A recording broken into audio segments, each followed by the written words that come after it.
I wanted. If I want almost all of the animals, but there are some that are completely irrelevant because we will never see, like a marmot, then you select all, and then you go through and find the one that you don't want and uncheck it. Okay? So you can select the targets that you want. Maybe you just want your child to practice 5 animals that they see frequently over and over and over until they've mastered those 5. Then just select those 5 targets, and the program won't show them all the others. Okay? And again, this is one of those kindergarten.com apps. You can click more about us. It'll tell you how to get in touch with them. You can click more apps, and it'll take you to the App Store and show you more applications that are made by kindergarten.com. All right, keep going. Excellent. All right. What goes together? WGT. It is another kindergarten.com application. I'm telling you, they are making some great stuff. It's wonderful. It's user-friendly. And it's customizable to a great extent. So we're going to go in here.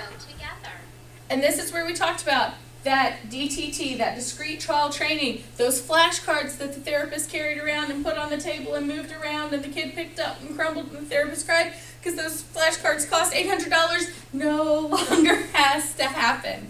Okay? We're not going to be humpbacks from carrying all of that weight because the iPad's allowing us to have everything digital, which then makes our children want to learn because they're playing on the iPad, right? And that's great. Hey, you don't even know you're working so hard.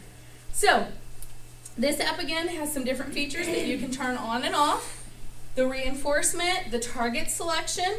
Again, they have a great variety of different things that go together here. You can turn on a few, turn on a lot, whatever you want. Show the main question. If you want to ask the question yourself, then you turn that main question off. And now the child just has to look at it and go, what do you think they're expecting of me? Well, I know that mouse eats cheese. Cheese. Yay! Oh, great. Awesome. Why do a mouse and cheese go together? Now, how many of us, when we are teaching with those flashcards, things that go together, then stop and ask the child, why do a mouse and cheese go together? Are they memorizing that a mouse and cheese get a cookie? Or are they learning why mice and cheese relate to each other? Well, Mice love to eat cheese. mice love to eat cheese, right? Maybe we have a child that we are not ready for that step yet. We go into the info. We turn that question at the bottom off. We're going to turn that main question back on. Maybe we don't want it to blink the correct answer if we get it wrong. Okay, so we're going to do another one. What goes together? Nails and ice cream. Ice cream cone. Try again. Oh, Which go together? okay, I have to try again. Maybe I do want it to blink the correct answer because all it told me was I got it wrong. It didn't tell me what to do right. Which go together? Bacon and chicken. Try again. Oh, the pan's Which blinking. go together? It's the bacon and the pan, Right. right? So that's a prompt Awesome. that the application can give, Frying pan. but if you don't want the child to have that prompt, Together. you turn it off. Okay? Now, notice we don't have that red check mark and or red X mark and green check mark up at the top right hand corner of this screen. We can't manually take data because the program is doing it for us. Woohoo!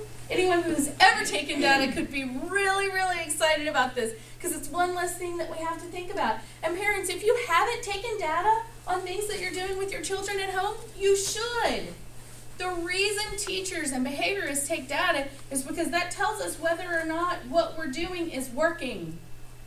So if you're not taking data at home, take advantage of this and look at the data and see. And you might want to jot down that today the child got 17%. You may want to email it to yourself You may want to email it to your teacher so that your teacher can say, my child understands that mouse and cheese go together, but did not answer that a glove goes on your hand. This is something I need you to work on at school, right? Data is about communicating information to yourself and others. So parent or service provider, either way, take advantage of this data. It's showing us what they got wrong, what they got right, what they skipped, how long they were on the application, okay? And that is so convenient. And again, that email function works exactly the same way. You hit that email button, it'll pull it right up, and it gives you that summary.